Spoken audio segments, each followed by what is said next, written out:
Bueno, vamos a comenzar con la clase y aprovechen a hacer preguntas de todo tipo, ¿de acuerdo? Así maximizamos el provecho de la clase. Esta es una clase de repaso de los temas que dio la doctora Perillo de ultravioleta e infrarrojo, ¿de acuerdo? Lo que esencialmente muchas cosas ya las habrán visto y las que no vieron no son cosas nuevas, sino que es otra manera de enfocar el mismo tema. Aprovechen esta clase para hacer las preguntas digamos, las dudas que les surgieron en las clases de la doctora Perillo y sobre todo las clases de problemas que están viendo infrarrojo, ¿de acuerdo? No sé si algunos de ustedes van a presentarse al parcial promocional, pero en el parcial promocional entran estos temas de infrarrojo y R, de infrarrojo y UV, ¿de acuerdo?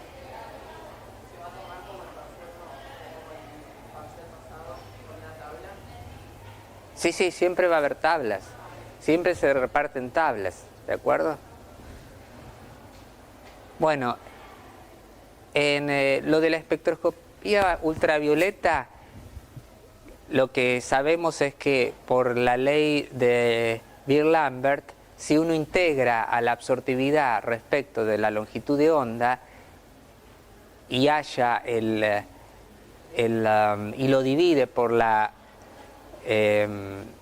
longitud de onda, toda esa integral representa la absorbancia.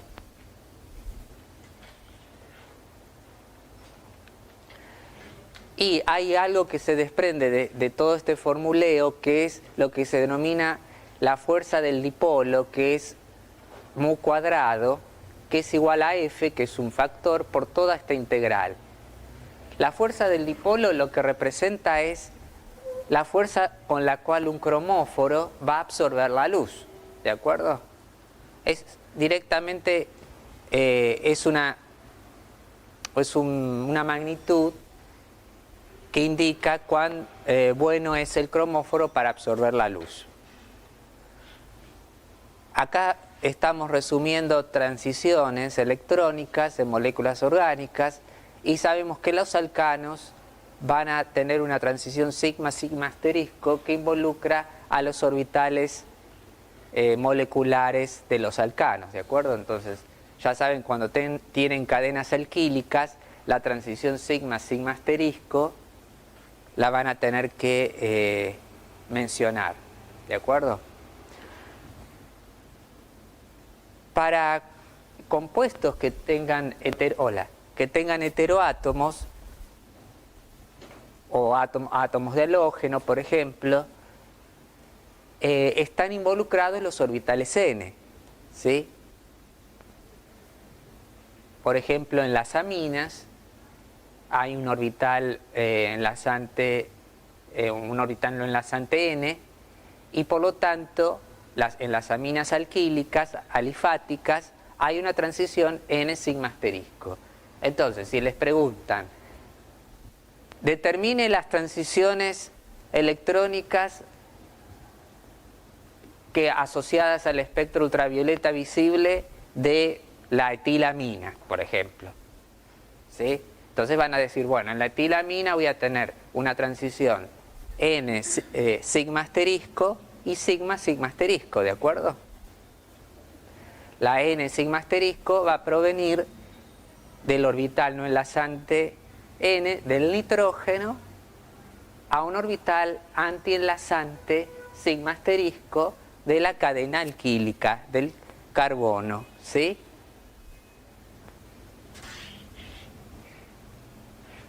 Cuando tenemos dobles enlaces, bueno, en los dobles enlaces sabemos que hay orbitales pi, por lo tanto va a haber una transición entre un orbital molecular pi enlazante y un orbital antienlazante pi asterisco. Entonces, para dobles enlaces, para olefinas, las transiciones pi asterisco van a estar presentes, ¿de acuerdo? Entonces, supónganse en en el etileno, propeno, etcétera, donde hay un doble enlace, no solamente carbono-carbono, sino carbono-oxígeno, la transición pi asterisco está presente. Y ahí están marcadas otras transiciones. Sigma, por ejemplo, pi, sigma asterisco, sigma pi asterisco. ¿Y a qué se deben esas transiciones? Esas transiciones se deben a la promoción de un electrón del orbital enlazante sigma a un orbital antienlazante pi asterisco, ¿de acuerdo? ¿Entienden? Es decir, están todas las posibilidades, hay tantas posibilidades como orbitales moleculares se encuentren. En dienos, entonces tenemos, en dienos conjugados sobre todo, tenemos la interacción de dos orbitales pi enlazantes entre sí y dos orbitales antienlazantes pi asterisco. Por lo tanto, se van a dar todas estas dos transiciones.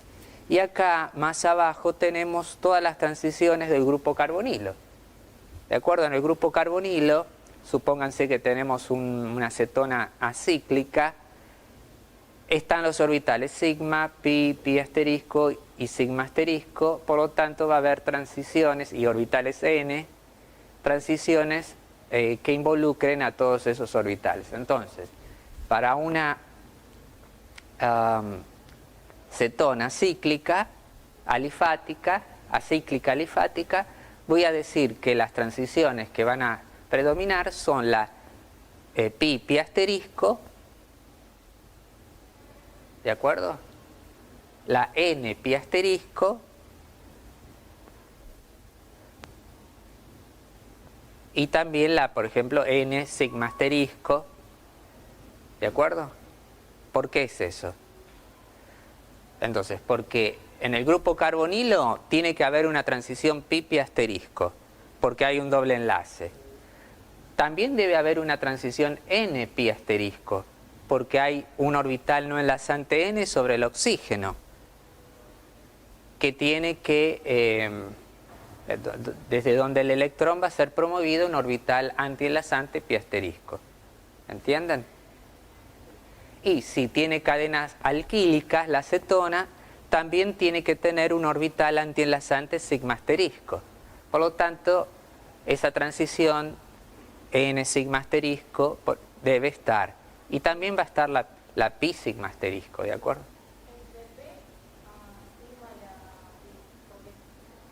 En la transición, porque muchas veces eso, supuestamente también en aldehídos podés tener esas transiciones, pero las más importantes para las cetonas y compuestos carbonílicos se generan a partir de la n pi asterisco, pi asterisco y la sigma asterisco, también la n sigma asterisco.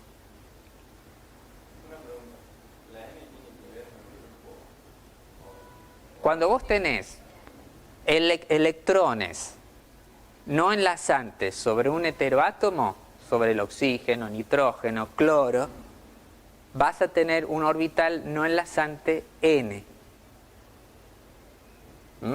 Entonces, todos los heteroátomos con pares de electrones libres, oxígeno, nitrógeno, azufre, fósforo, halógeno, van a tener un orbital no enlazante n. Ese orbital no enlazante n va a ser de menor energía que el sigma, por ejemplo, que el orbital enlazante sigma. Por eso las transiciones n pi asterisco, cuando haya un doble enlace, son importantes. Entonces, si yo tengo un cloruro de propilo, por ejemplo, ¿cuáles son las transiciones electrónicas que voy a ver en el espectro UV? En el cloruro de N-propilo. N sigma asterisco, sigma asterisco. ¿Están de acuerdo? Pi no, porque no hay orbital pi. ¿Cómo? Ah, no, cloruro de N-propilo o cloropropano, o 1-cloropropano. ¿Sí? Bueno, ¿para qué les mencioné los de la fuerza del dipolo, que estaba en la diapositiva anterior? La fuerza del dipolo mu cuadrado. Porque eso tiene que ver con la fuerza con la que absorbe una transición electrónica, es decir, la fuerza con la que se genera esa transición del electrón entre los orbitales involucrados. Las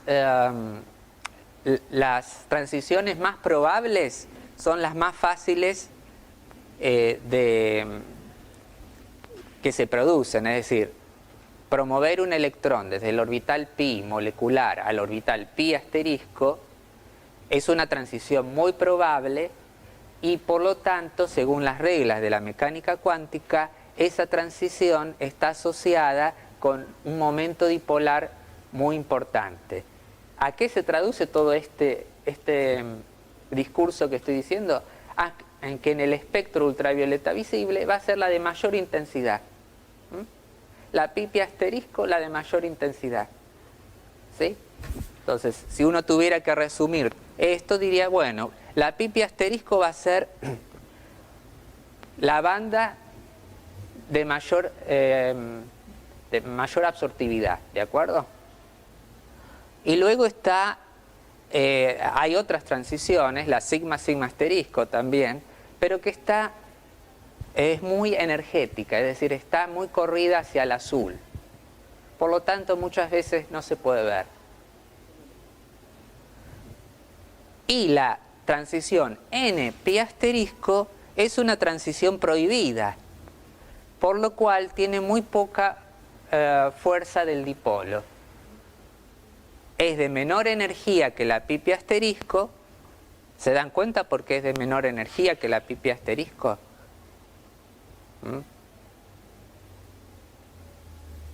Pues el orbital n suele estar por acá arriba en realidad.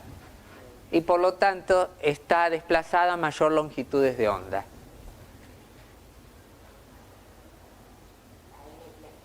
Sí.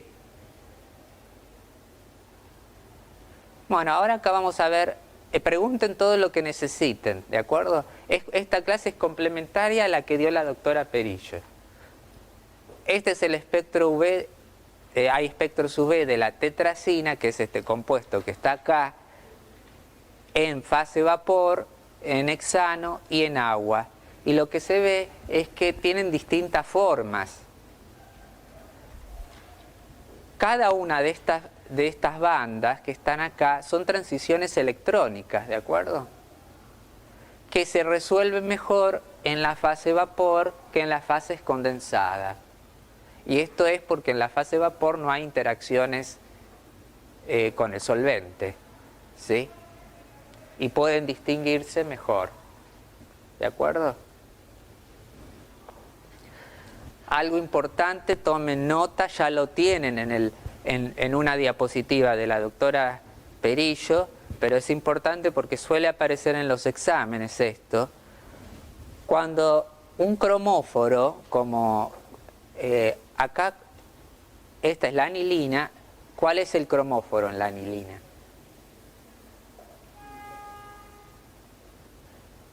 ¿Recuerdan la palabra cromóforo? La palabra cromóforo es el ente o especie que absorbe la luz, que absorbe el fotón. El cromóforo es el anillo bencénico, ¿de acuerdo? Es el que absorbe la luz. Mientras que el NH2 se lo denomina auxocromo, que ayuda, ¿sí?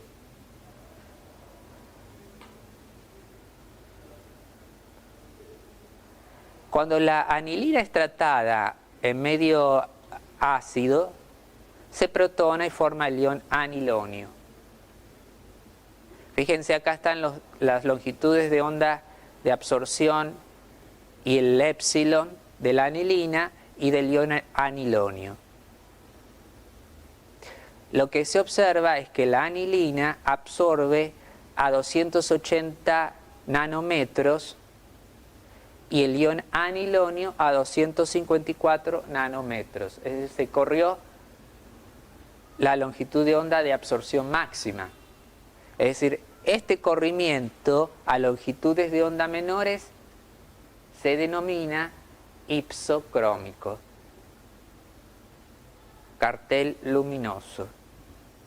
El corrimiento a longitudes de onda menores se denomina ipsocrómico y el corrimiento a longitudes de onda mayores batocrómico. Pero ¿por qué es esto? ¿Por qué es este fenómeno? Nosotros podríamos ya explicar este fenómeno, ¿de acuerdo? Bueno.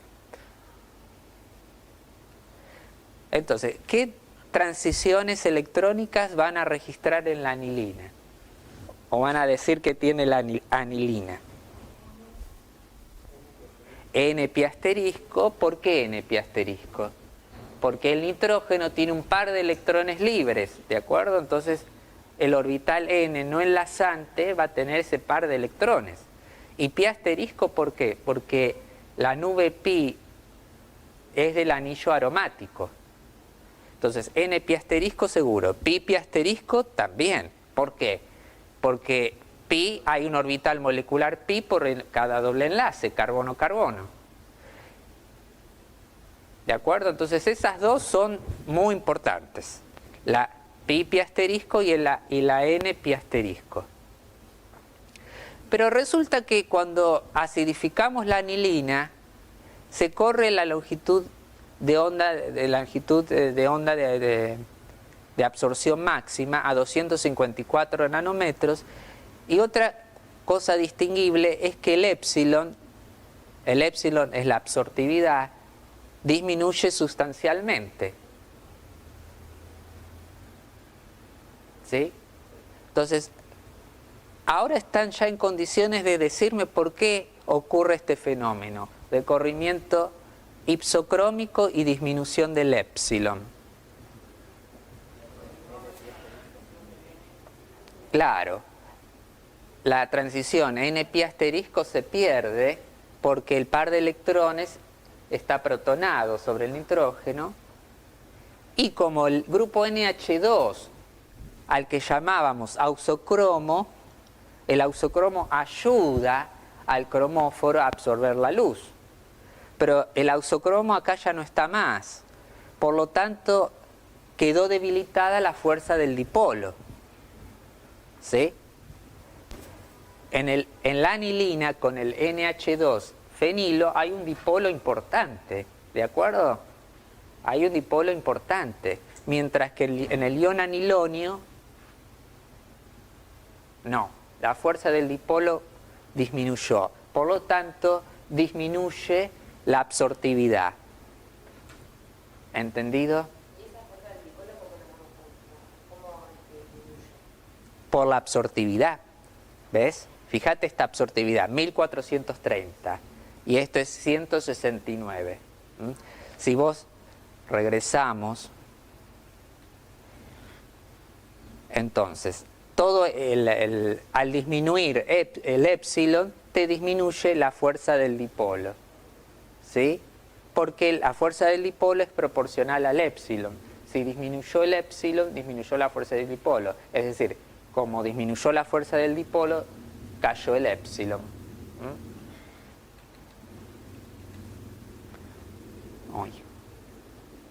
Bueno, ¿listo? Diapositiva importante porque puede aparecer en el examen. Efecto de la polaridad del solvente. Estos son los orbitales moleculares pi y pi asterisco. ¿De acuerdo? Sucede que si yo le cambio, tengo una especie orgánica que tiene una transición electrónica pi asterisco, y le cambio a un solvente más polar, sucede un corrimiento batocrómico. ¿Cómo se explica esto? Bueno, el corrimiento batocrómico, ¿qué significa? El corrimiento de la longitud de onda de absorción máxima ¿A valores mayores o menores? Mayores. Si es a valores mayores, ¿cómo es? Si la lambda es mayor, ¿cómo es la energía? Menor. Y efectivamente eso sucede porque disminuyó el gap energético entre los dos orbitales moleculares. ¿Por qué pasó esto? Porque el solvente polar estabilizó al orbital pi asterisco. ¿De acuerdo? Entonces fíjense, cuando lo cambié a un solvente polar,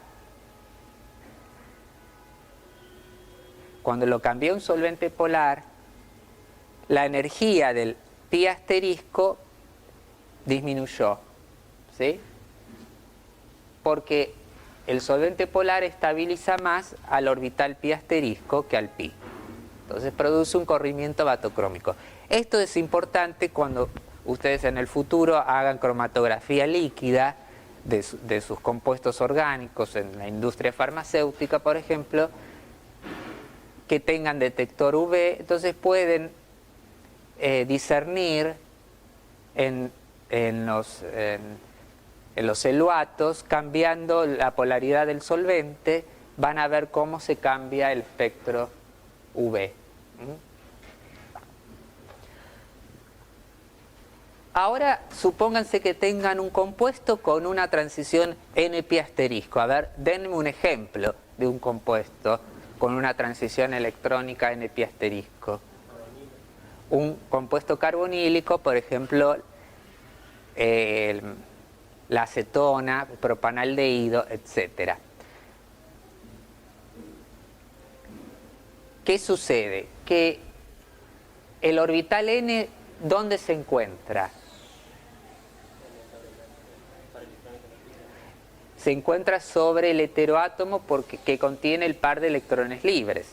Entonces, si yo lo pongo en un solvente polar, supónganse en un solvente que haga unión hidrógeno, ese par de electrones va a estar haciendo unión hidrógeno con el solvente, ¿de acuerdo? Y eso hace que el orbital N disminuya su energía sustancialmente, ¿de acuerdo? Fíjense cómo cayó la energía del orbital N, acá.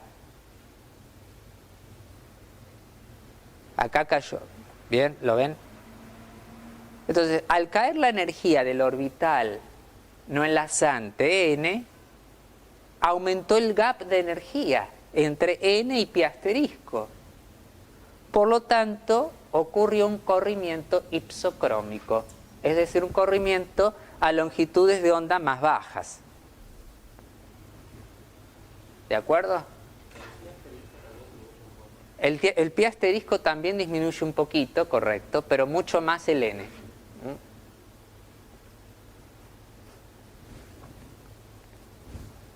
¿De acuerdo?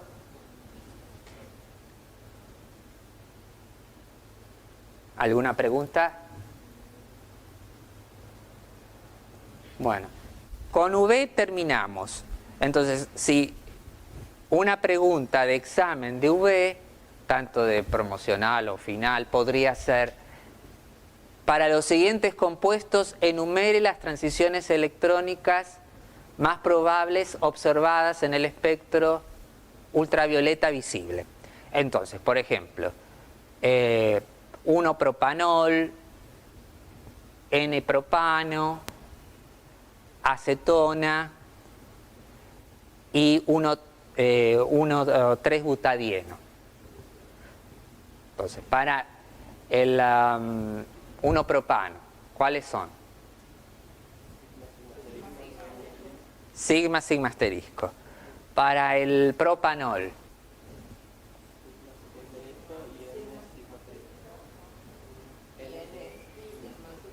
pi no. N sigma asterisco, sigma sigma asterisco. Para la acetona,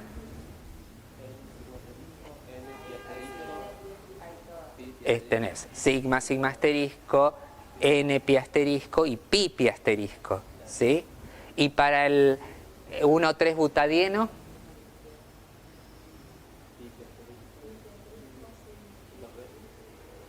claro, pi pi asterisco, sobre todo pi pi asterisco. En realidad eso es lo que necesitan saber, ¿de acuerdo? Una pregunta, en un compuesto carbonílico, ¿el N va a ir también al signo asterisco? Sí, también tenés, lo que pasa que es de muy... esa va a estar confundida con la pipi asterisco. Porque el orden que te aparecen en el espectro de longitudes de onda menor a mayor es la pi pi asterisco y la n pi asterisco. La n pi asterisco siempre está a longitudes de onda mayores.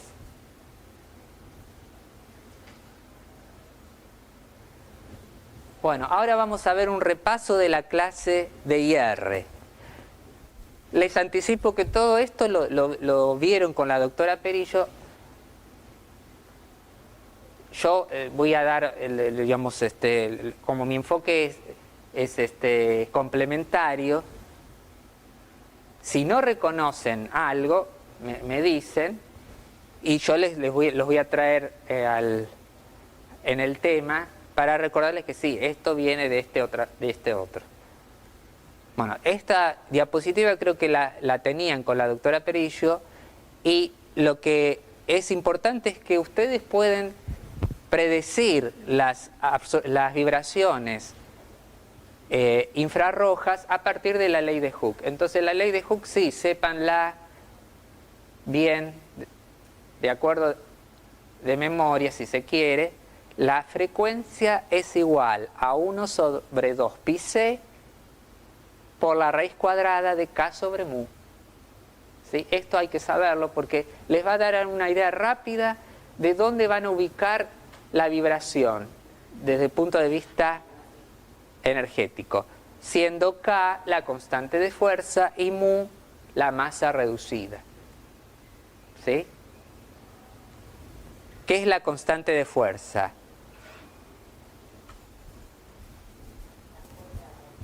La constante de fuerza es la fuerza con la cual se unen los dos átomos en cuestión del análisis de la vibración, ¿de acuerdo?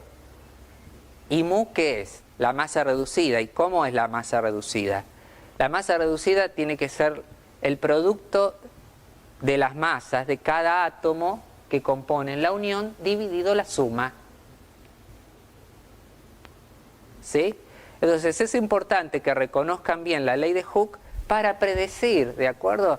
Todo esto que está acá arriba tiene valor predictivo, no tiene sentido memorizar, sino saber, por ejemplo, que el triple enlace, carbono-carbono, tiene que aparecer a números de onda mayores que el doble enlace carbono-carbono, y más que el simple. Simplemente por la ley de Hooke, porque la constante de fuerza de la unión triple es mayor que la doble y que la simple. ¿Sí? Y acá tenemos toda una serie de carbono con otros átomos, hidrógeno, carbono, oxígeno, cloro, bromo, yodo, y efectivamente a lo largo de esta serie se incrementa la masa reducida, por lo tanto disminuye la frecuencia, porque la masa reducida está en el denominador. ¿Sí? Aquí abajo lo que les dice es: cualquier enlace por el cual pase un plano de simetría no será activo en el IR. ¿Sí?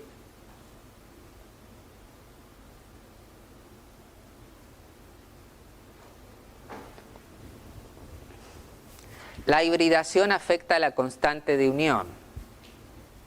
Entonces, para analizar la vibración carbono-hidrógeno de un carbono sp respecto de un carbono sp2 y respecto de un carbono sp3,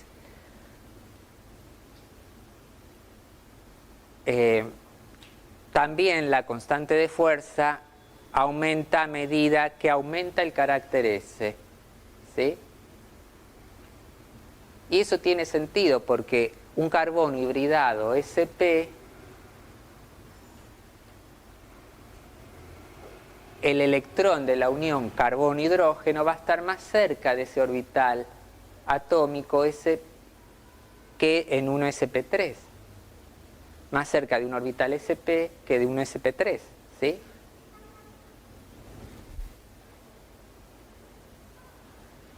La constante de unión aumenta de izquierda a derecha en la tabla periódica. Carbono-hidrógeno, 3040 número de ondas, flúor-hidrógeno, 4138. Ahora nos vamos a detener en dos tipos de vibraciones, el estiramiento y la torsión.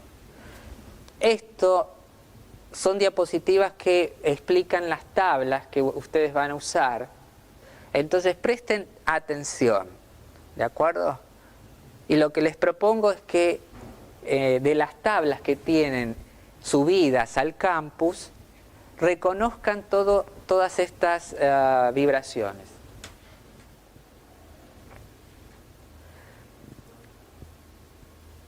A ver, ¿por qué el estiramiento está a mayor frecuencia que la torsión? ¿Por qué se les ocurre a ustedes que un estiramiento está a mayor frecuencia que una torsión?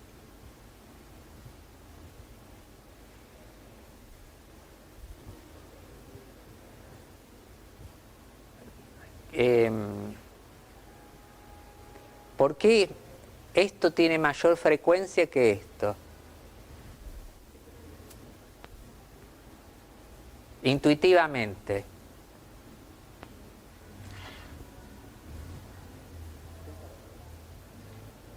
¿Cómo? No, el estiramiento a mayor frecuencia que la torsión. No.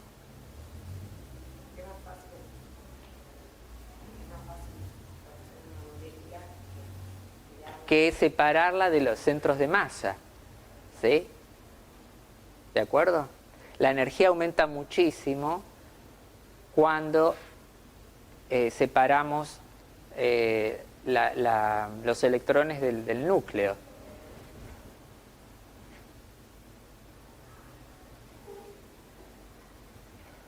Bueno, vamos a ver estiramiento. Esto hay que saberlo. ¿Qué es esto? Los estiramientos de la unión carbono-hidrógeno con carbono-sp, carbono-hidrógeno con carbono-sp2 y carbono-hidrógeno con carbono-sp3. El carbono-hidrógeno con carbono-sp es 3300 número de onda.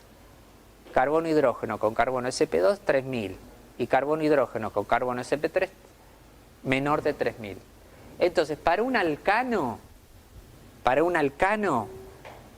siempre el carbono-hidrógeno va a estar a menos de 3000 número de onda.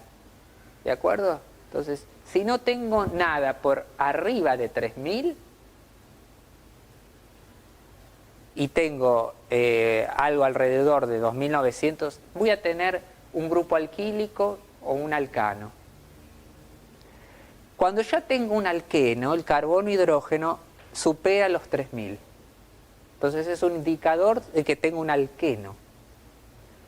Y 3300 cuando tengo un alquino terminal.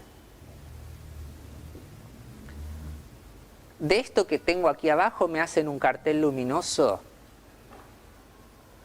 Carbono-hidrógeno de aldehído hay dos picos, 2850 y 2750.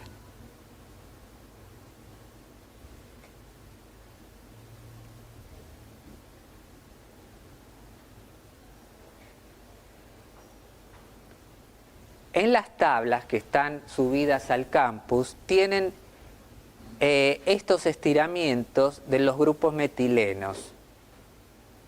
Fíjense que los grupos metilenos se analizan acá como restos alquílicos, por lo tanto van a tener estiramientos carbono-hidrógenos a menos de 3000, ¿sí? Y lo que se diferencia es que cuando hay metilenos va a haber dos, uno alrededor de 2853 y otro de 2926. No se asusten, no tienen que estudiarlo de memoria porque están las tablas, sino reconocer que el metileno puede estirarse en forma simétrica o asimétrica, ¿de acuerdo? Y eso genera dos vibraciones de estiramiento a distintos números de onda, ¿sí?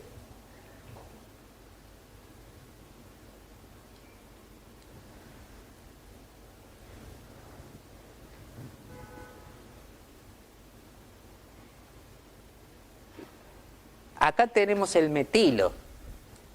Para el metilo también, como son estiramientos carbono-hidrógeno de un carbono sp3, tienen que aparecer a menor de 3000 números de ondas, y hay uno simétrico y hay uno asimétrico. ¿Sí? El simétrico, todos los hidrógenos se estiran en la misma dirección. Y asimétrico, hay uno que estira en dirección opuesta. ¿Sí?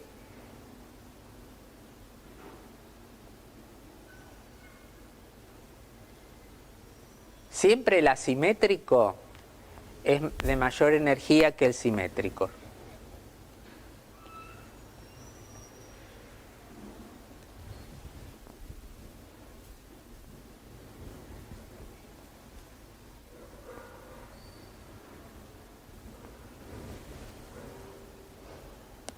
Ahora vamos a ver las torsiones.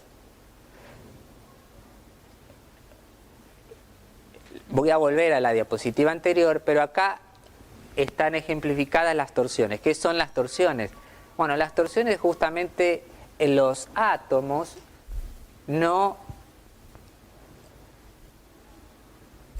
modifican su centro de masas. Es decir, las distancias entre los átomos no se acortan o alargan, sino que se mueven en distintas direcciones, como las ejemplificadas acá. Acá tenemos el tijereteo, digamos, cuando los hidrógenos de un metileno pueden abrirse y cerrarse así.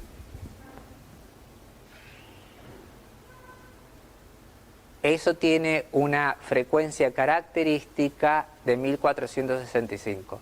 Luego tenemos el aleteo, que tienen estas frecuencias a 1250. El aleteo, cuando los dos hidrógenos se pueden mover para el mismo lugar sin modificar los centros de masa.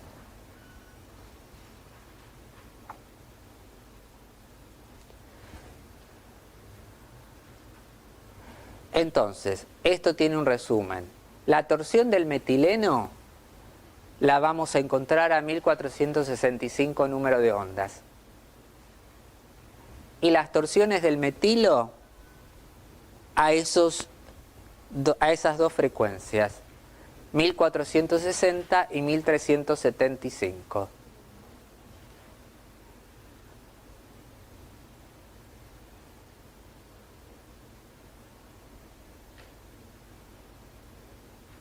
¿Alguna pregunta? Bueno, aquí está resumido para el metileno.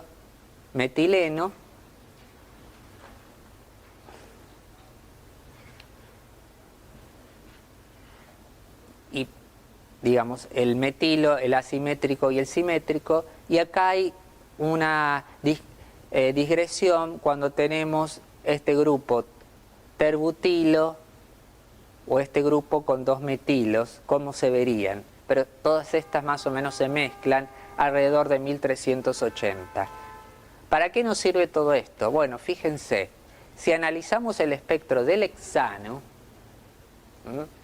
tenemos que reconocer inmediatamente que los estiramientos carbono-hidrógeno provienen de carbonos sp3, ¿de acuerdo? ¿Por qué? Porque están a menos de 3000 números de ondas, ¿sí? Entonces, este compuesto, si a mí no me dijeran cuál es, tengo que decir que doble enlace carbono-carbono con hidrógeno no hay, ¿de acuerdo? No hay un doble enlace carbono-carbono con un hidrógeno pegado a alguno de los carbonos, ¿sí? Me dice que un alqueno no es, al menos que sea tetra sustituido, ¿no? Y acá tengo en la región de torsión un dato a 1462 número de onda y 1381. 1381 va a incluir la simétrica y asimétrica del metilo, y el metileno 1462, ¿sí? Entonces esto es fácilmente reconocible alguien podrá preguntar, ¿y por qué tengo varios piquitos acá? Carbono, hidrógeno, estiramiento.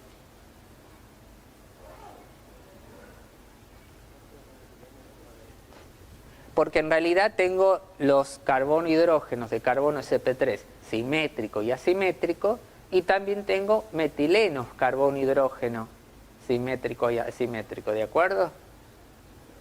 ¿Sí o no? ¿Sí?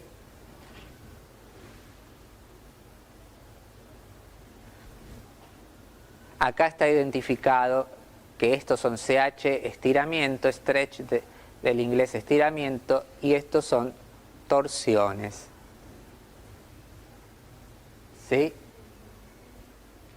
¿Se entiende esto o no? Ahora veamos el espectro infrarrojo del hexeno. En el espectro infrarrojo del hexeno ya aparece una banda vibracional de estiramiento a 3082 números de onda, lo cual me dice, bueno, ojo, porque acá voy a tener un carbono hidrógeno unido a un carbono sp2. ¿Sí?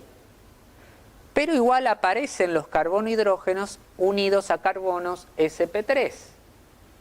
Es decir, tengo un alqueno con un resto alquílico.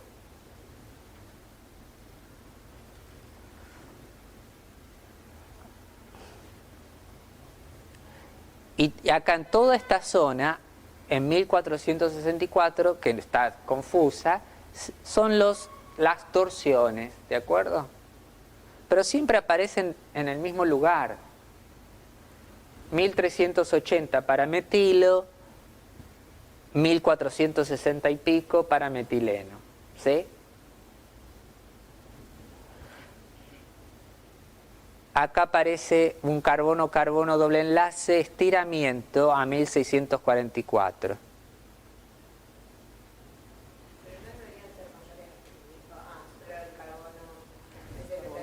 ¿Cuál es tu pregunta? Carbono sp2 unido a un hidrógeno va a ser mayor a 3000. Sí. Mientras que carbono-carbono. Carbono-carbono es otra cosa. Carbono-carbono no analizamos todavía en realidad. Pero carbono-carbono doble enlace aparece a 1645, siempre.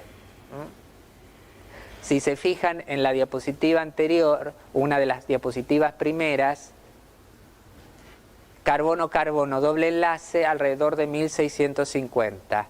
Estiramiento, ¿de acuerdo? Se estiran los dos carbonos del doble enlace.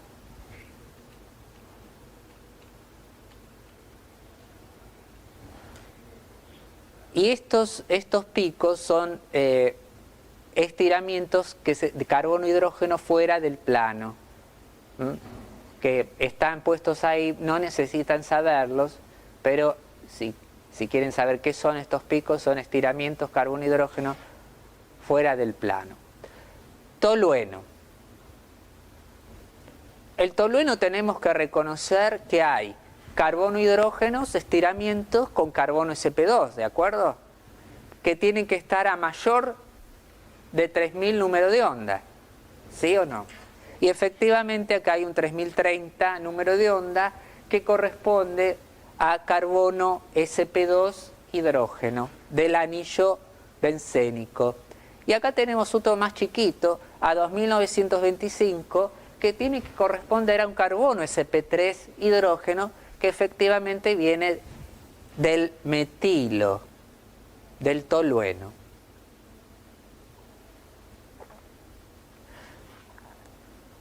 Acá tenemos carbono-carbono del anillo bencénico doble enlace alrededor de 1500. Como está conjugado esos dobles enlaces en el anillo, se van a correr a números de onda menores. ¿Sí? Ya vamos a ver por qué.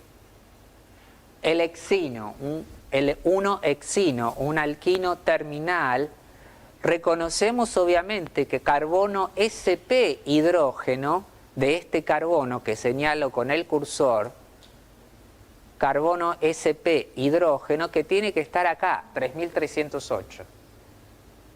Y luego un clúster acá de carbono sp3 hidrógeno correspondiente a los estiramientos carbono sp3 hidrógeno a 2964 y 2884.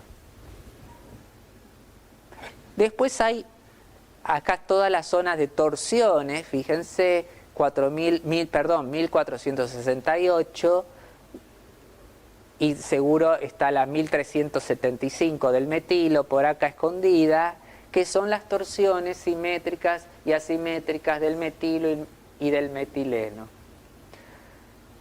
Otra cuestión para tener en cuenta es que hay una banda a 2128 número de ondas correspondiente al estiramiento carbono-carbono triple enlace.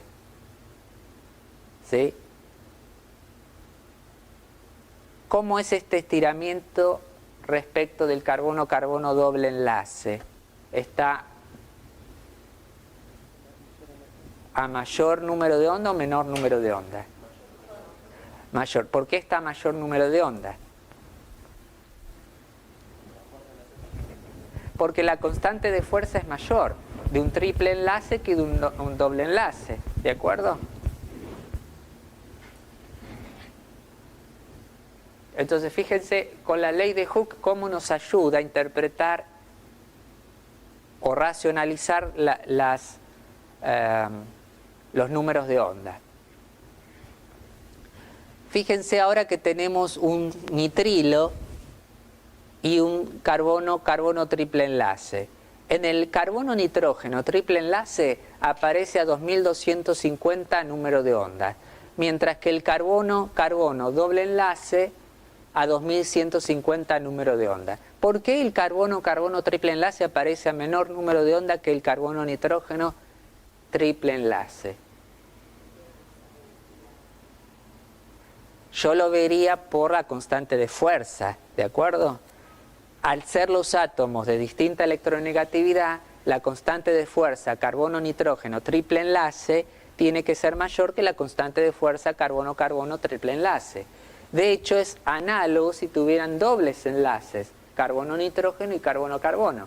Carbono-nitrógeno, doble enlace de una imina, aparece a número de onda mayor que carbono-carbono, doble enlace de un alqueno. Y ahí hay una leyenda en la diapositiva que dice que el carbono-nitrógeno triple enlace del grupo ciano es un pico muy intenso, mientras que el carbono-carbono triple enlace de un alquino no lo es. ¿Por qué será esto?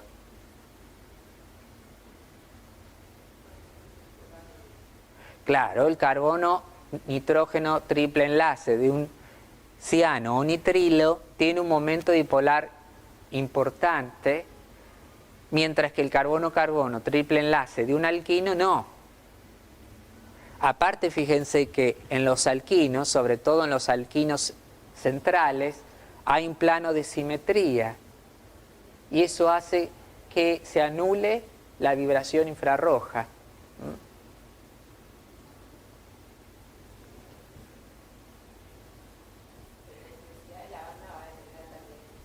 La intensidad de la banda va a depender del cuán fuerte es el dipolo. Los mismos factores que afectan a la espectroscopía ultravioleta van a afectar de alguna manera a la espectroscopía infrarroja. La diferencia es que en la espectroscopía ultravioleta analizamos niveles electrónicos, mientras que la espectroscopía infrarroja, niveles vibracionales.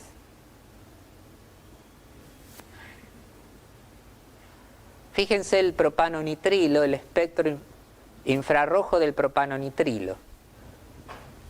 La banda de absorción carbono-nitrógeno triple enlace, estiramiento a 2249 número de ondas y es la que sobresale de todo el espectro, ¿sí? ¿De acuerdo? Fíjense que es de lo más intenso. Entonces, aquí ya sin saber cuál es la molécula, sabemos que tiene que ser un nitrilo. No hay otra cosa acá. Y esto ya los reconocemos, son los estiramientos carbono sp3 hidrógeno. Y esto, las torsiones seguro del metileno, simétricas y asimétricas. Por acá está la del metilo. Y ahora vamos a analizar los estiramientos nitrógeno-hidrógeno. Entonces, los estiramientos nitrógeno-hidrógeno, ¿cómo pueden predecir respecto de los carbono-hidrógeno? ¿Van a estar a más número de onda o menos número de onda? ¿Cómo van? A mayor número de onda, ¿no? Intuitivamente tienen que estar a mayor número de onda que carbono-hidrógeno. Y fíjense acá, en este cuadro azul, está más o menos puesto en qué situación andan los estiramientos carbono-hidrógeno, oxígeno-hidrógeno y nitrógeno-hidrógeno. Carbono-hidrógeno, menor número de onda, le sigue nitrógeno-hidrógeno y por último oxígeno-hidrógeno.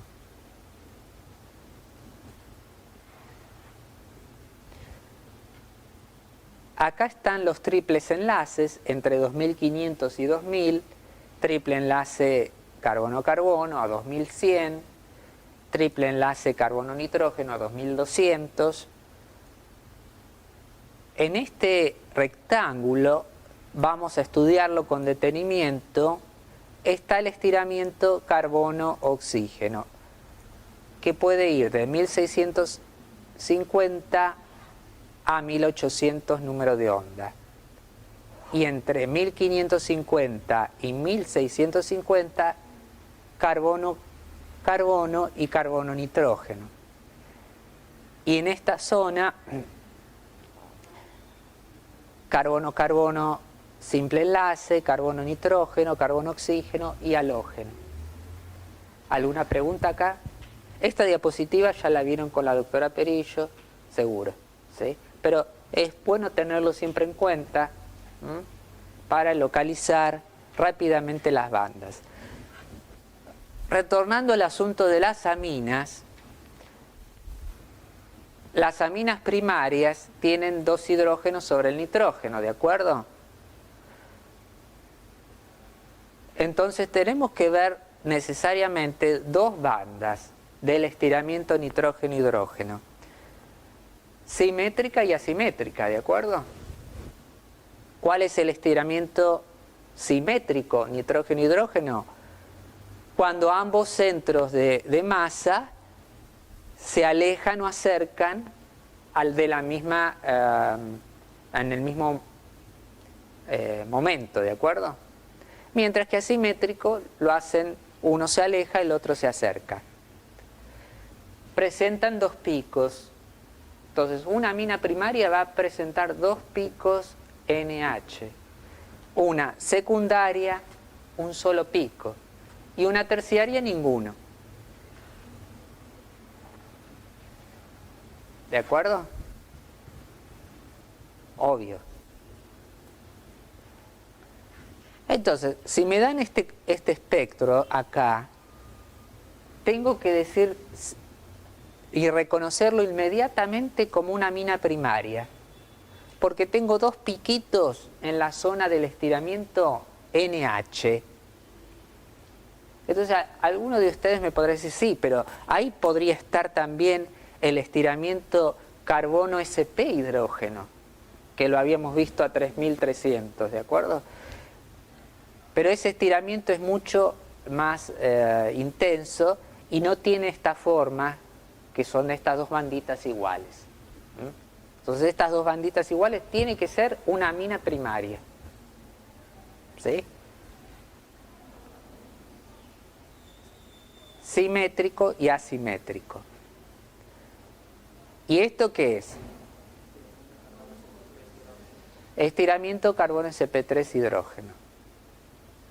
Acá tenemos la zona de las torsiones de metileno y metilo. Y acá hay una zona de la torsión del NH2, porque el NH2 también se puede torsionar. ¿De acuerdo?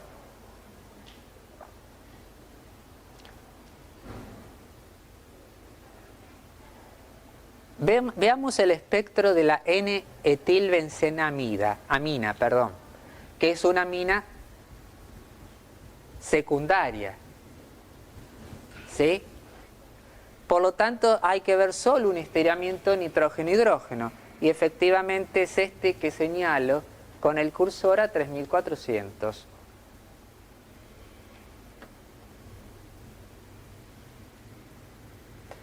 Todo, sí. Muy bien. Este chiquitito tiene que ser el estiramiento carbono-hidrógeno del carbono sp2. Muy bien. Mientras que estos que están señalados a 2971 y 2875 corresponden a... ¿A qué corresponden? Carbono sp3 hidrógeno. Claro, los del grupo etilo.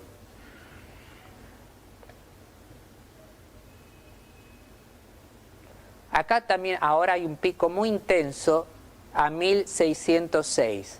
¿A qué corresponderá esto? Carbono-carbono, doble enlace del anillo.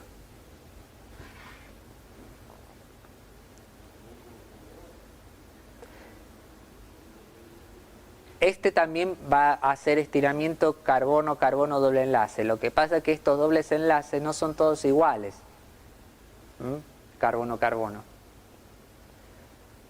Este clúster que está acá corresponderá a las torsiones.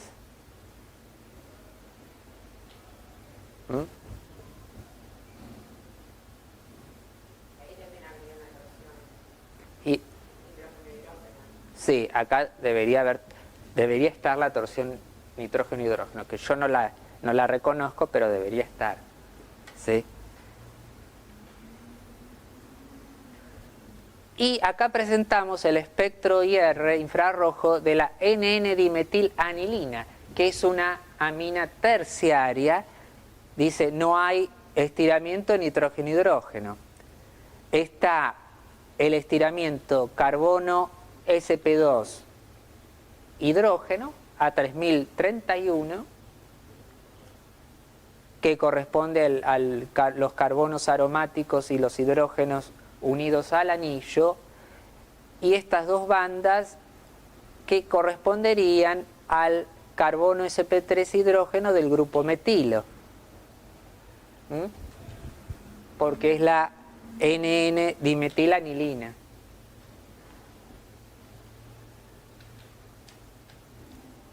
Y esto es análogo a lo anterior, al espectro anterior.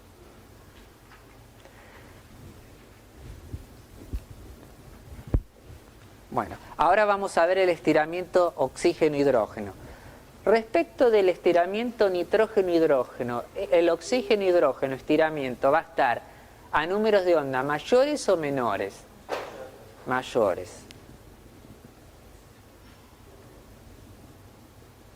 Volvimos a presentar esta diapositiva donde efectivamente se ubica un poquito a números de onda mayores que nitrógeno-hidrógeno.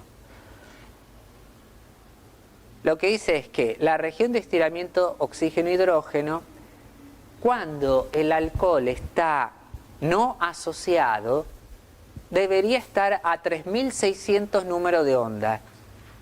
Es decir, como corrido 300 números de onda respecto del nitrógeno-hidrógeno. ¿Sí? Pero cuando está haciendo unión hidrógeno se corre a 3300. ¿Por qué es esto? ¿Por qué se corre a menor número de onda cuando el alcohol se asocia el estiramiento oxígeno-hidrógeno? ¿Por qué? Muy bien, porque se debilita la unión oxígeno-hidrógeno, es decir, la constante de fuerza disminuye por la unión hidrógeno, o lo que ustedes llaman puente de hidrógeno. Por lo tanto, es de esperar que el estiramiento oxígeno-hidrógeno aparezca a 3300. Entonces me dicen, y sí, pero ahora ¿cómo lo diferencio de los nitrógeno-hidrógeno? Tiene forma distinta. Tiene la forma de panza. Acá, ¿cómo?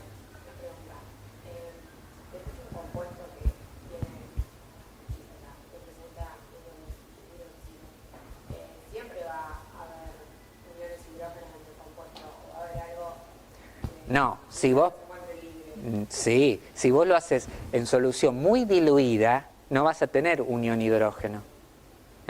Un alcohol en solución muy diluida no presenta unión hidrógeno y, bueno, acá en una diapositiva que sigue les muestro cómo es eso, pero acá lo que se enseña es que obviamente la unión hidrógeno entre las asociaciones de distintas moléculas de alcohol debilita la unión oxígeno-hidrógeno de la función hidroxílica del alcohol y por lo tanto disminuye la constante de fuerza y debería disminuir la frecuencia de absorción. Bueno, este es el ciclo hexanol puro. Entonces fíjense la forma que tiene el OH. ¿Este OH es libre o asociado? Asociado. Este tiene distinta forma del NH, ¿de acuerdo? Entonces, el NH es un pico mucho más finito, ¿sí? Entonces, cuando veo algo tipo panzón de este estilo, no va a ser un NH, aunque aparezca la misma frecuencia. Este es un OH, ¿de acuerdo? Los OH son panzones.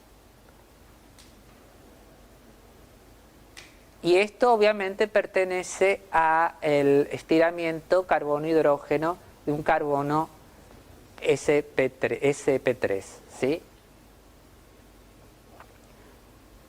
Acá hay algo nuevo que es el estiramiento carbono-oxígeno simple enlace a 1070 número de onda.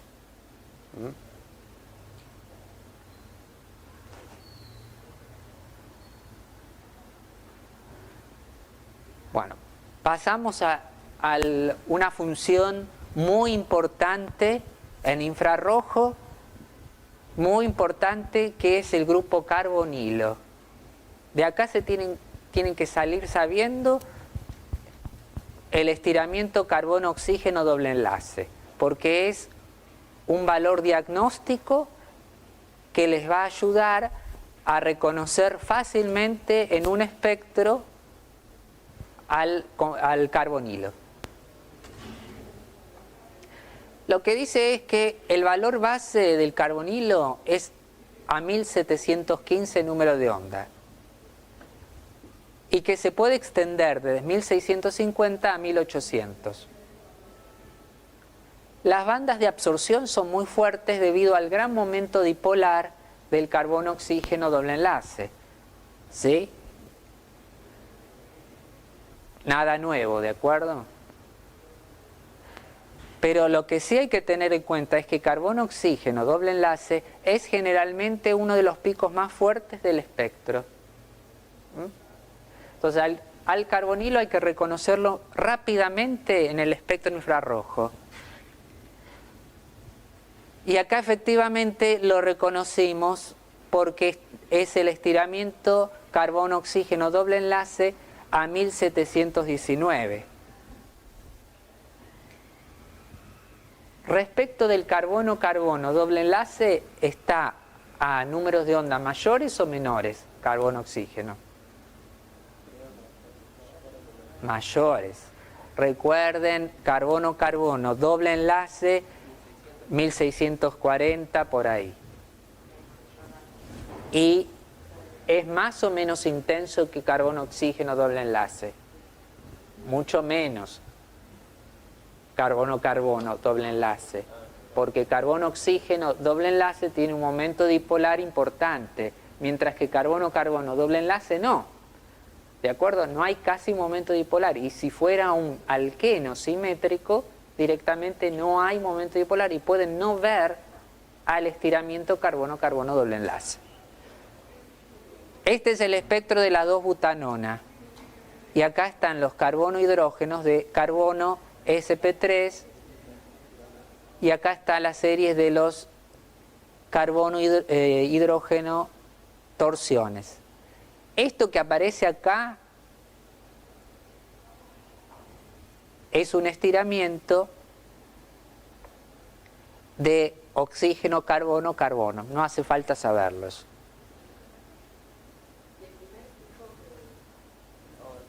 Esto es lo que es lo que se llama un sobretono. ¿No lo vieron con la doctora Perillo esto? No. Bueno, no hace falta ahora para este curso, pero para que sepan, un sobretono es la repetición del espectro del doble o triple de una frecuencia de absorción. Entonces, esto por 2 es esto. Muchas veces cuando aparecen picos que no se pueden explicar, pueden ser sobretonos. Eso es porque cuando se promueve un electrón entre dos estados vibracionales, puede hacerlo a un estado vibracional mayor o a un estado vibracional menor.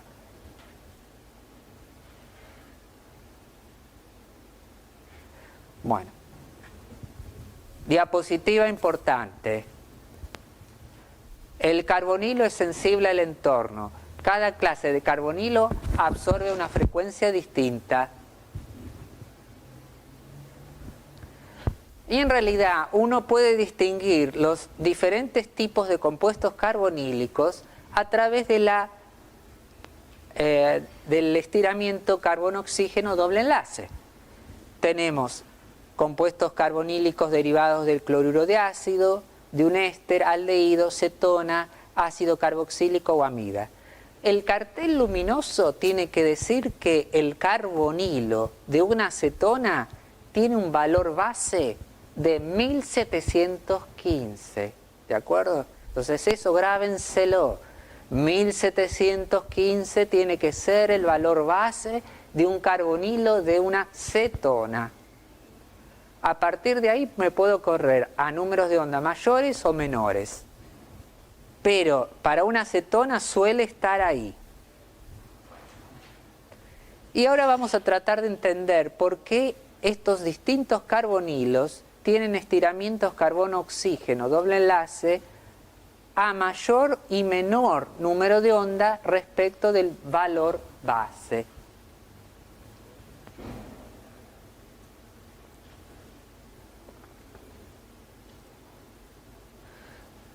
Acá lo que podemos ver es que la longitud del enlace tiene importancia. Cuanto más corta es la longitud del enlace carbono-oxígeno, doble enlace, mayor va a ser la constante de fuerza, ¿de acuerdo? Se puede explicar también por qué el éster tiene mayor número de onda que la acetona, porque carbono-oxígeno, doble enlace, es más corto en el éster que en la acetona. En la cetona, carbono-oxígeno doble enlace es de 1,235 Armstrong y en el éster carbono-oxígeno doble enlace la distancia es 1,231 Armstrong. ¿Sí? Y disminuye aún más en el cloruro de ácido y aumenta en la amida. Y esto tiene consecuencias en las absorciones de los carbonilos. ¿Por qué? Porque a medida que cambio la distancia carbono-oxígeno doble enlace, cambia la frecuencia de absorción. Porque la constante de fuerza está cambiando, ¿de acuerdo? Aumenta a medida que disminuye la distancia entre los átomos de doble enlace y disminuye la frecuencia de absorción a medida que aumenta la distancia entre los dos átomos del doble enlace.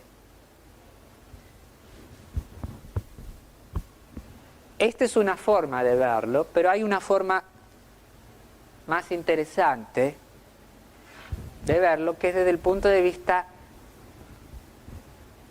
electrónico.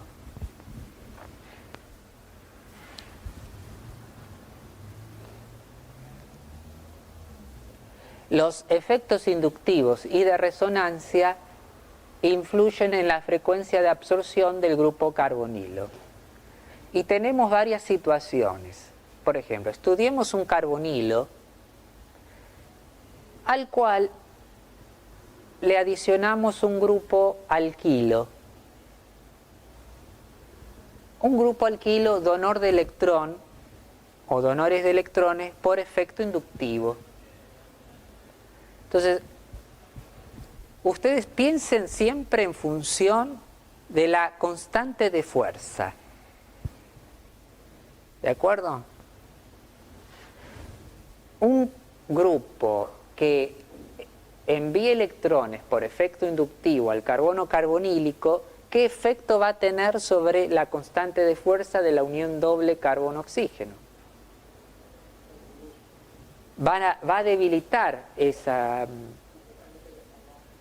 Claro, muy bien. Va a debilitar ese doble enlace. Entonces, ¿de acuerdo? Mientras que si yo le agrego un grupo que tome electrones del carbono carbonílico, lo que va a hacer es va a empobrecer al carbono carbonílico de densidad de carga, densidad electrónica, y va a reforzar el doble enlace carbono-oxígeno. ¿Por qué? Porque entonces los electrones del oxígeno se van a querer acercar más, van a hacer menos la distancia que va a haber entre el carbono y el oxígeno, ¿sí? ¿Lo interpretan?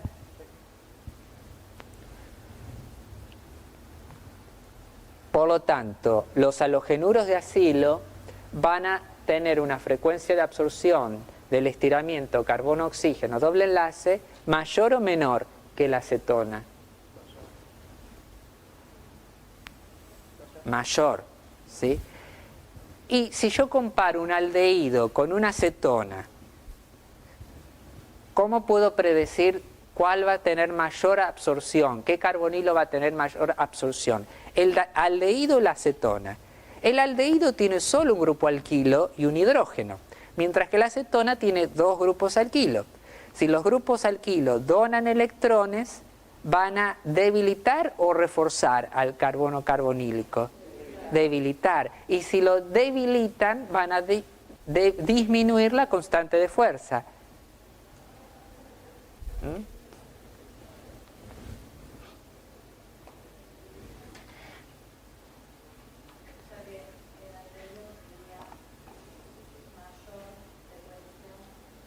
El aldehído tiene mayor frecuencia de absorción del estiramiento carbono-hidrógeno que la acetona, porque el aldehído tiene un solo grupo alquilo unido al carbono carbonílico. ¿Sí? Fíjense ahora, si yo tengo, esto es importante porque se puede extrapolar en muchas cuestiones. Si yo tengo un grupo que me actúe unido al carbono carbonílico, que ejerza un efecto de resonancia, ¿sí? ¿Qué es lo que va a pasar con el doble enlace carbono-oxígeno? Se va a debilitar porque esta forma canónica que yo pongo acá, fíjense, lo que está haciendo, me está diciendo que de la unión doble pasa a una unión simple, ¿sí? Esta forma canónica sugiere que de la unión doble pasó a una unión simple, que es una instantánea, ¿de acuerdo? Entonces esa unión simple debilitó a la unión doble y por lo tanto disminuyó la constante de fuerza.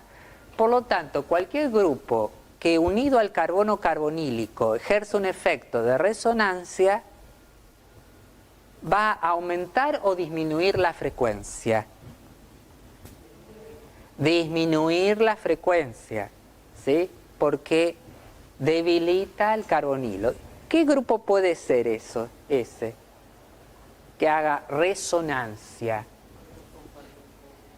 Muy bien, pueden ser átomos con pares de electrones no compartidos o un grupo carbono con un doble enlace, que ya vamos a ver el ejemplo.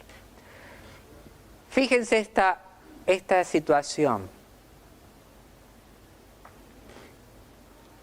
Bueno, entonces, fíjense, ácido menor en esta diapositiva, acá al frente, ácido menor número de onda que cetona, amida menor número de onda que acetona, ¿sí? Tanto el ácido como la amida tienen heteroátomos unidos al carbono con pares de electrones libres que hacen el efecto de resonancia.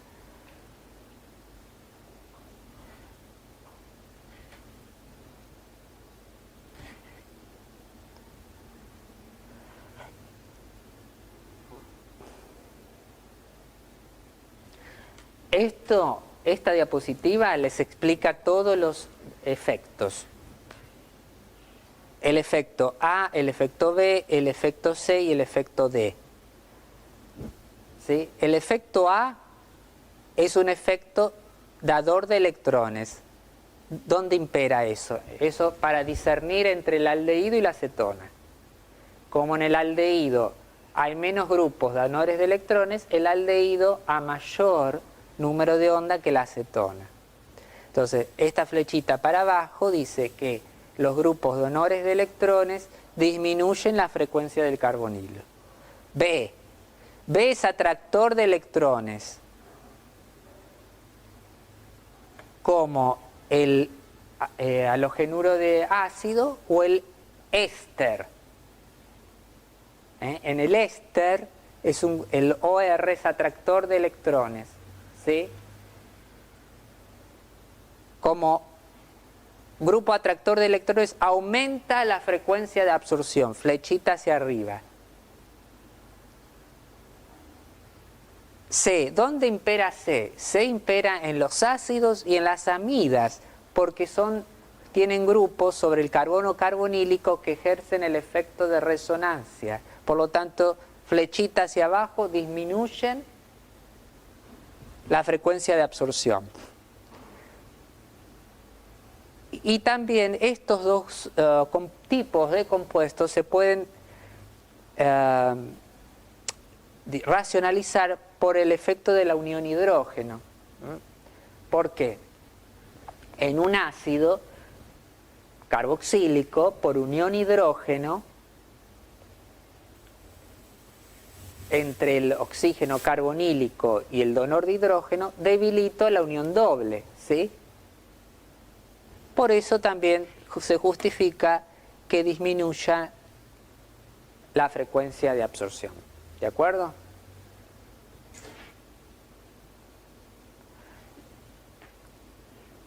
Bueno, acá hay un resumen. Y algo que les quería comentar es que es este ejemplo. Dice, la conjugación del carbonilo con un carbono-carbono doble enlace corre los valores a frecuencias menores. ¿Por qué? ¿Por qué efecto? De resonancia. Entonces, a ver. Aldehído está mayor o menor de 1715. 1715 es el valor base, ¿sí? Mayor. ¿Por qué efecto está a mayor número de onda el estiramiento carbono-oxígeno del aldehído? Porque no tiene tantos grupos donores de electrones el carbono carbonílico, ¿sí? ¿Sí o no? ¿Te perdiste? La pregunta fue, el valor base es la cetona a 1715. Entonces la pregunta es, partiendo de 1715, que es un carbonilo de cetona, ¿dónde ubicamos al aldehído? ¿A números de onda mayores o menores? Entonces tiene que ubicarlo a números de onda mayores, porque el aldehído tiene un solo grupo alquílico unido al carbono carbonílico. Los grupos alquílicos donan electrones y debilitan la unión doble carbono-oxígeno. Entonces, como 1 es menor que 2, aldehído mayor que cetona. Para el éster, respecto de la cetona, va a estar a número de onda mayores o menores el estiramiento carbono-oxígeno doble enlace. Mayores, porque en el éster, ¿qué efecto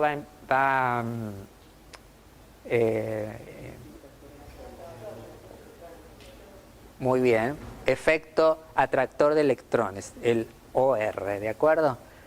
Para la amida, el carbono carbonílico va a estar a mayor o menor número de onda que el 1715. Menor número de onda por efecto resonancia. Y un ácido carboxílico, el carbono carbonílico, a mayor o menor número de onda. Menor número de onda. Por efecto de resonancia y unión hidrógeno, ¿de acuerdo? ¿Y el cloruro de ácido? ¿Por qué efecto? Bueno, atractor de electrones del cloro unido al carbono carbonílico. Y ahora lo que les estoy presentando es un carbono carbonílico conjugado con un doble enlace. Y efectivamente acá es fácil predecir por qué el carbono carbonílico de este compuesto va a aparecer a un número de onda inferior al de una cetona, ¿sí? Porque este grupo, por efecto resonancia o resonante, debilita la unión doble carbono-oxígeno. Entonces, carbono-oxígeno, doble enlace, cetona 1715, alfa-beta insaturado 1690. ¿De acuerdo? Bueno, fíjense todo lo que saben ya, ¿sí? De memoria no hay que estudiar absolutamente nada. Entonces, ¿cómo? ¿Por qué se ríen? ¿Cómo elucidamos un espectro IR? Bueno, acá les voy a dar unas pautas. Entonces, primero, al ver el espectro infrarrojo, tienen que decir si hay o no carbonilo. Entonces, carbonilo tiene que aparecer de 1650 a 1800. Muy, muy intenso, ¿de acuerdo? El pico. Entonces, si ven algo ahí, hay carbonilo. Entonces, si hay carbonilo, hay que ver qué tipo de carbonilo hay. ¿Sí? Bueno, para eso toda la digresión que hicimos de los distintos carbonos carbonílicos.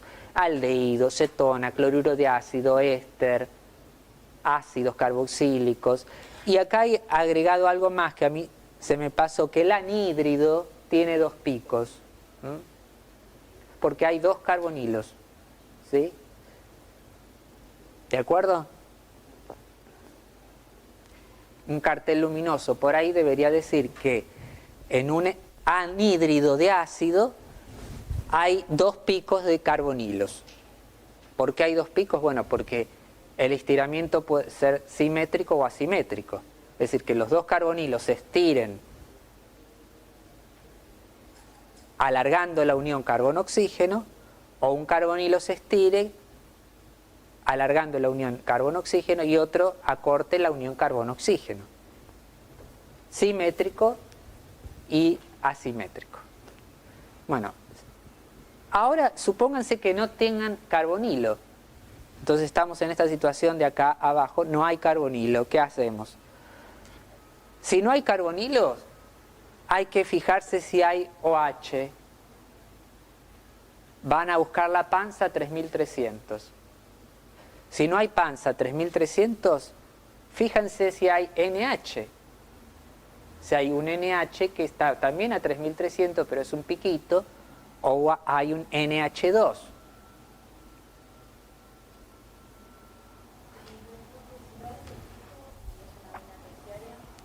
Si no es una amina terciaria, obviamente que no vas a buscar ningún NH. Entonces, si no es una amina terciaria, claro. Vos te fijás si hay estas cosas. Carbono-oxígeno a 1060, por ejemplo, es representativo de un éter si no hay carbonilo.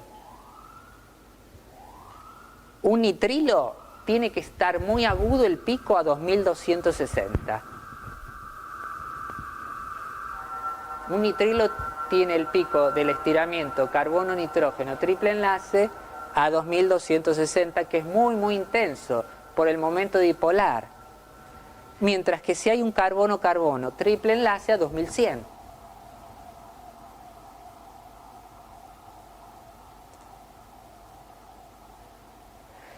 Si hay un carbono-carbono doble enlace a 1600.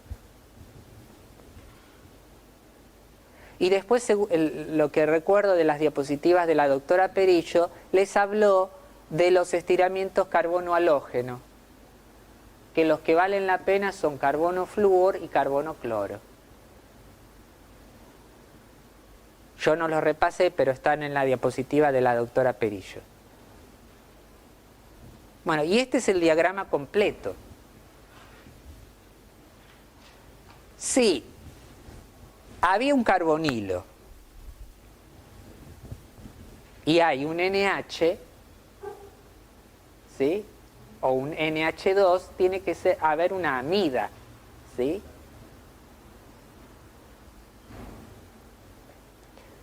En el aldehído tienen que tener dos picos, además del carbono carbonílico, del carbono oxígeno, doble enlace, estiramiento, que está a qué número de onda.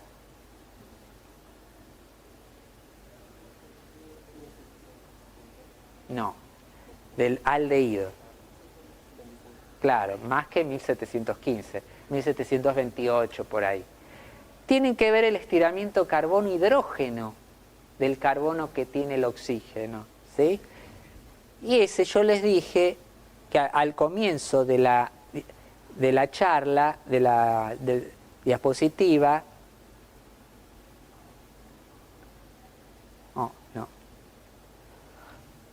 acá, carbono-hidrógeno de aldehído, del estiramiento carbono-hidrógeno de aldehído, dos picos a 1850 y 2750.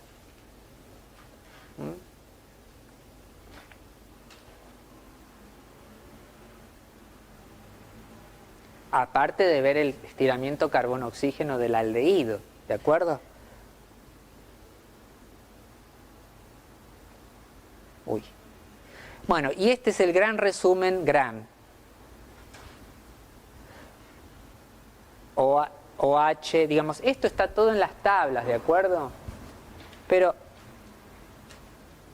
para que tengan una idea global de todos los que vimos, estiramiento oxígeno-hidrógeno 3600, nitrógeno-hidrógeno 3400, CH alrededor de 3000, carbono-nitrógeno y carbono-carbono triple enlace, carbono-oxígeno doble enlace, carbono-carbono doble enlace, carbono-oxígeno simple enlace. Es el resumen de todo, ya terminamos. Hay repaso de las clases teóricas para los que se presentan al promocional, los que estudien para los regulatorios, ojalá aprueben los regulatorios y les vaya bien, pero mi consejo es que para el final lo preparen bien, no se apresuren a darlo a fin de año, porque hay una tendencia de que terminan de regularizar la materia y ya se presentan. No, consejo, no se presenten a fin de año. Hay un curso de verano para rendir exámenes finales. No es que sea difícil el examen que se tome a fin de año, son todos parecidos. El asunto es que no están todavía preparados o saben muy bien de cómo se toma, ¿de acuerdo?